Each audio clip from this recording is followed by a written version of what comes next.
जानते हो कपड़ों का सबसे महंगा ब्रांड कौन सा है? इंडियन आर्मी की वर्दी।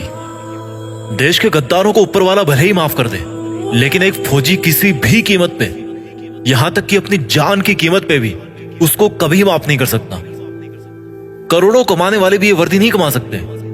दुनिया के जो बड़े बड़े करोड़पति अरबपति बन के बैठे हैं ना, जो जिनको आप टीवी पर सिनेमा में हीरो बने हुए देखते हो, वो भी नहीं है उस वर्दी को कमाने के लायक। क्योंकि वो वर्दी भाई पैसों से नहीं मिलती, वो पैसे में नहीं बिकती। अगर पैसों में बिकती तो हर कोई पहन के घूमता और अपने आप को फौजी बोलता। उस वर्दी को अगर कमाना है ना, तो पैसा नहीं चाहिए, पैसा नहीं बनाना उसके लिए, उसके लायक बनना है।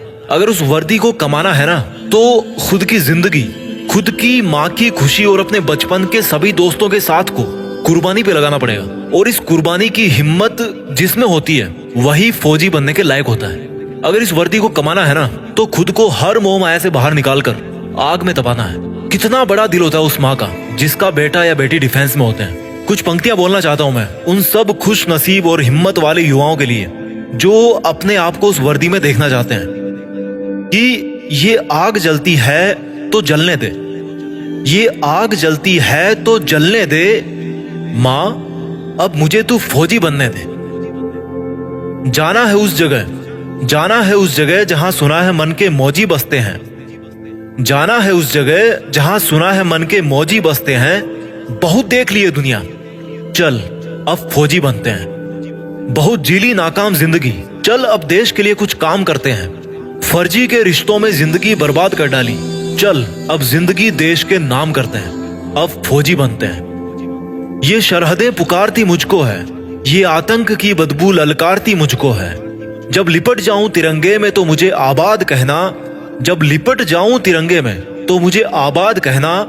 मेरी माँ पल्लू में छिपी हंसी तेरी बहुत प्यारी है, मेरी माँ पल्लू में छिपी तेरी हंसी बहुत प्यारी है। जब लिपट जाऊं तिरंगे में तो मुझे आबाद कहना, मेरी माँ पल्लू में छिपी हंसी तेरी बहुत प्यारी है। इसलिए मुस्कुराते हुए अपने लाल को गुड बाय कहना। ये मोबाइल के स्टेटस देख देख के थक गया हूँ, बन जाऊं मैं भी एक दिन सबका स्टेटस, खुद के इसी वादे में बंध गया हूँ। माँ के आंचल की खुशबू तो वैसे फीकी होती नहीं कभी, पर उसमें थोड़ी सी मेरी वर्दी की खुशबू भी मिला दूं ना, तो दोनों जहां यही मिल जाएंगे मुझे। और अगली दो लाइन उन लोगों के लिए बोलना चाहता हूँ जिनको लगता है कि बॉयफ्रेंड गर्लफ्रेंड के अलावा इस दुनिया में कुछ होता ही नहीं है। तो भाई कान खोल कर सुनो मेरी बात।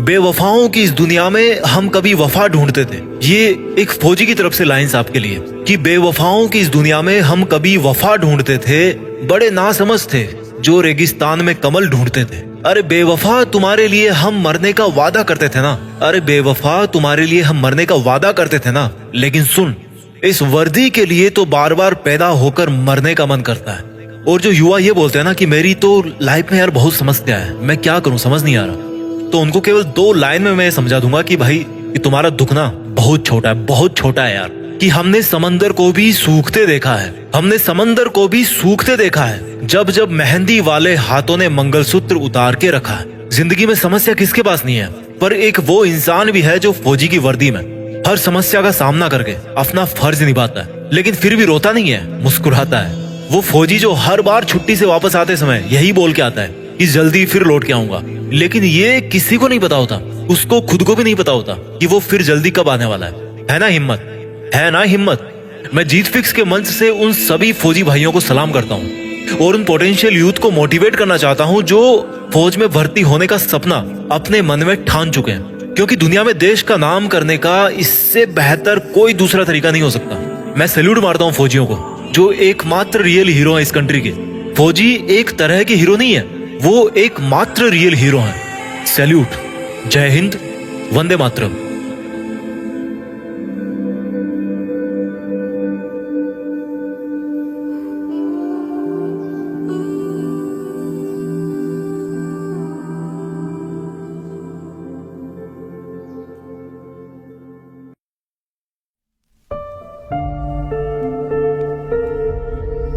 जीत फिक्स।